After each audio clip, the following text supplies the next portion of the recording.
Mbak. Sebentar ya Mbak, saya ambilkan dulu. Terima kasih Mbak.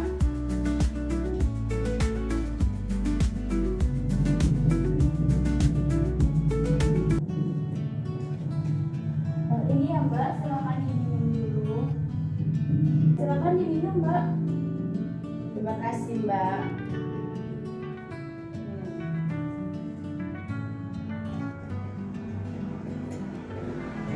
Tadi kesini kayak apa Mbak? Saya naik motor Mbak. Dari mana Mbaknya? Dari Serang Mbak. Dari sebelumnya bisa kenalan diri dulu. Perkenalkan nama saya Dewi. Saya Yunita, Mbak bisa panggil saya Yunita. Jangan lebih akrab saja. Sepertinya Mbak butuh bantuan saya hingga Mbak mendatangi saya. Iya Mbak, saya lagi ada permasalahan Mbak. Siapa tahu dengan mendatangi Mbak, saya dapat solusi permasalahan saya. Ya, jadi Mbak Dewi sudah paham ya mendatangi saya. Sebelumnya Mbak Dewi tahu apa itu konseling?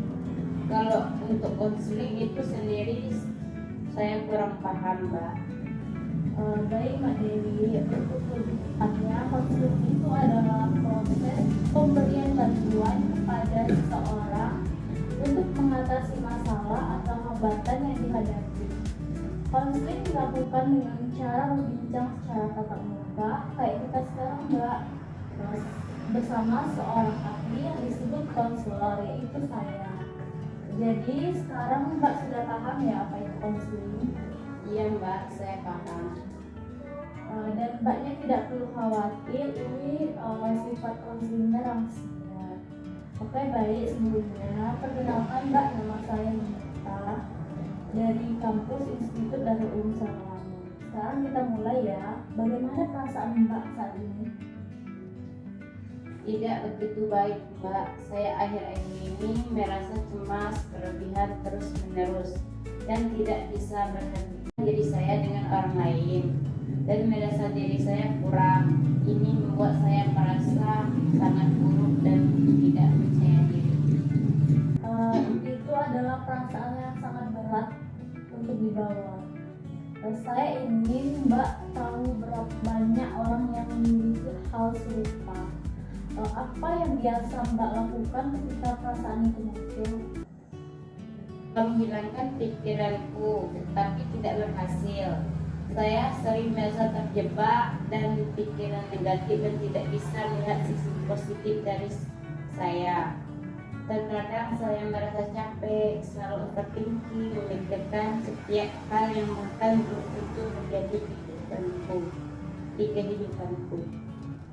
Kamu tampak khawatir soal itu. Apa yang kamu pikirkan tentang dirimu saat merasa seperti itu? Iya, saya selalu mengkhawatirkan berbagai hal yang akan terjadi di kehidupan saya sekarang maupun nantinya. Kadang saya merasa tidak berharga dan tidak layak untuk dicintai. Kadang-kadang saya bahkan merasa tidak digunakan hidup ini.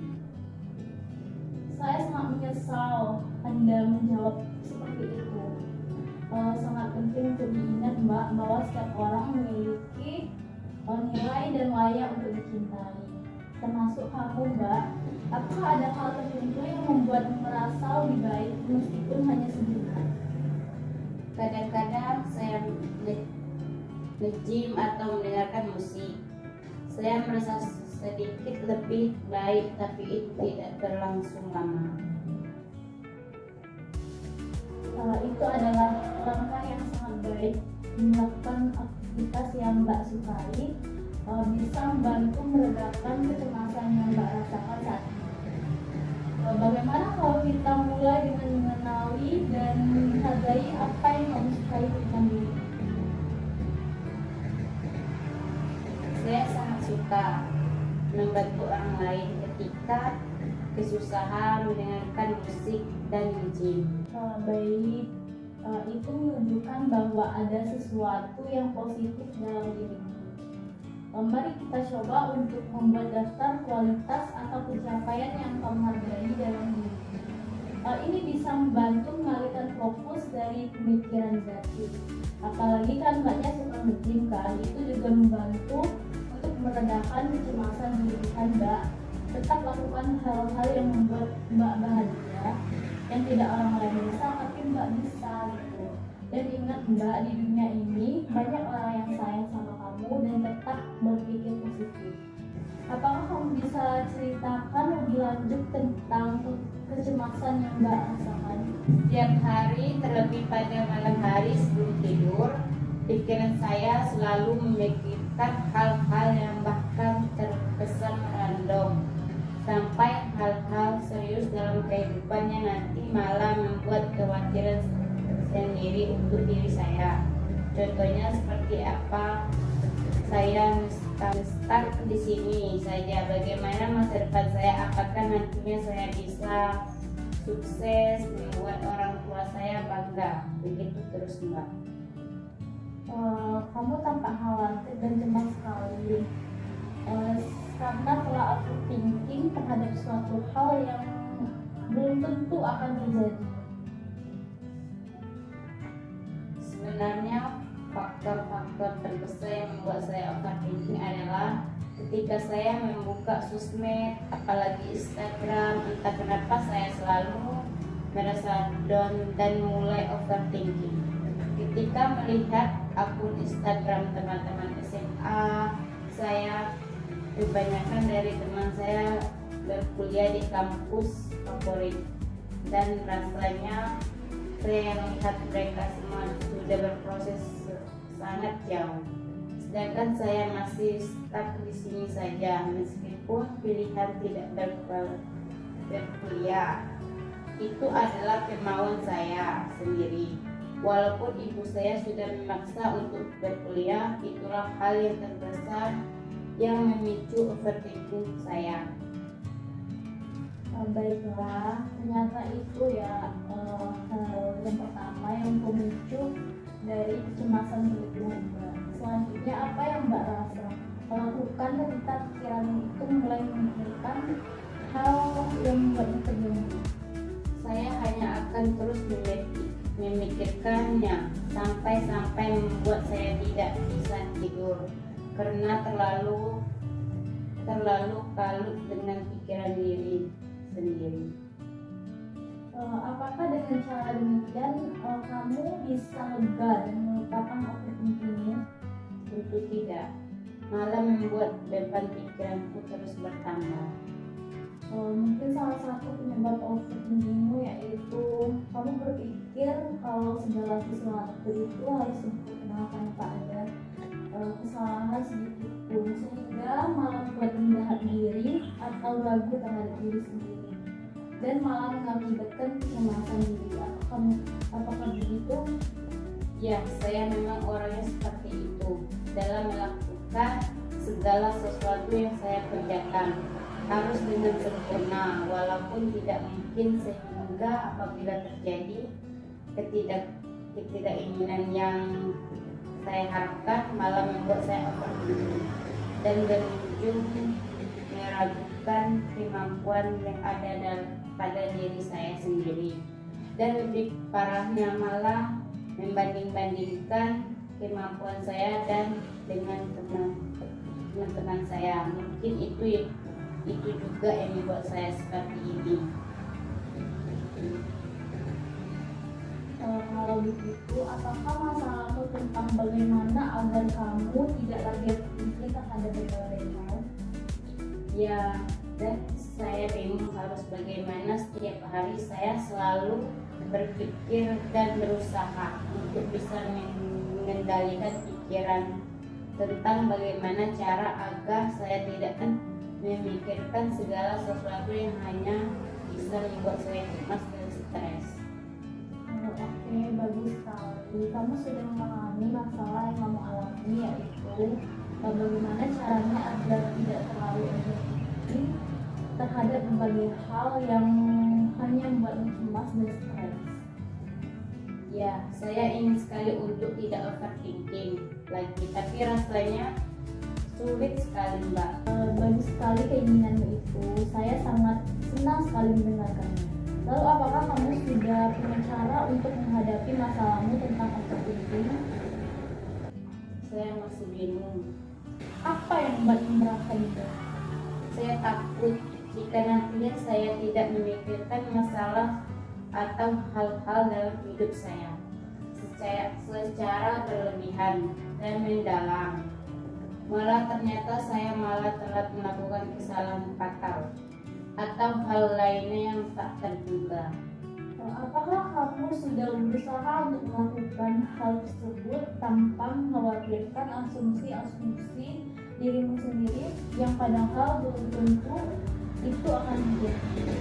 Rasanya Jika mencobanya saja belum, lalu kenapa bisa berpikiran negatif seperti itu? nah itu yang tidak mengerti. Baik, saya akan berusaha melakukannya dan mencoba jalani hidup sesuai realita saya. Ini agar bisa menyadari bahwa semua hal yang saya cemaskan belum tentu menjadi kenyataan. Baiklah, apa kira-kira rencanamu sementara sebagai pegangan untuk tindakan selanjutnya? Pertama, yang seperti saya katakan tadi, saya akan mencoba jalani hidup saya sesuai realita saat ini agar bisa menyadari bahwa semua hal yang saya cemaskan belum tentu jadi kenyataan. Kemudian, berpikir secukupnya saja, tidak usah terlalu berlebihan, atau mungkin nantinya saya akan mencoba kegiatan-kegiatan baru yang bisa mendistract saya dari overthinking. Bagus sekali, kamu sudah tahu apa yang harus kamu lakukan. Sebelum pembicaraan kita tutup, bagaimana perasaanmu ketika kita sudah melakukan hal ini? Saya merasa lega, lebih tenang setelah melakukan konseling. Oke, baik. Setelah kamu bercerita tadi, saya akan menarik kesimpulannya, Ibu. Kamu ini tidak lagi overthinking dengan cara-cara yang sudah kamu sampaikan tadi pada saya, seperti dalam hidup sesuai realita saat ini, agar lebih bisa menyadari bahwa semua hal yang dicemaskan belum tentu jadi kenyataan. Kemudian berpikir secukupnya saja, tidak usah berlebih-lebihan. Mencoba melakukan kegiatan-kegiatan baru yang bisa mendistract dan dari overthinking, dan juga mencoba melakukan kegiatan-kegiatan untuk lebih bisa menunjukkan emosi positif pada diri dengan cara mengucapkan kata-kata positif pada diri sendiri. Apakah kamu yakin untuk mencobanya? Saya yakin. Terima kasih, Mbak. Saya benar-benar menghargai dukungan ini. Saya akan mencoba untuk melakukan hal-hal yang saya suka. Sama-sama, Mbak. Kamu tidak sendirian dalam perjalanan ini. Kita akan melalui ini bersama. Ingat, perjalanan untuk mencintai diri sendiri membutuhkan waktu dan latihan. Kita bisa bekerja sama untuk membantu kamu merasa lebih baik. Dan jika kamu merasa terjebak, kamu bisa datang dan kita bisa mengatasi lagi. Apa masih ada yang ingin disampaikan? Tidak, saya merasa cukup. Bagaimana kita tutup pembicaraan ini, dan saya mengucapkan terima kasih kepada Mbak yang telah mempercayai saya dengan sebagai tempat untuk bercerita. Sama-sama. Mari Mbak, silakan diminum dulu, kali aja mau dibawa minumnya. Ya, terima kasih, Mbak. Mbak.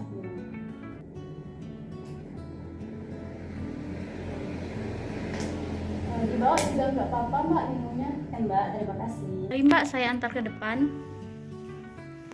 Terima kasih, Mbak.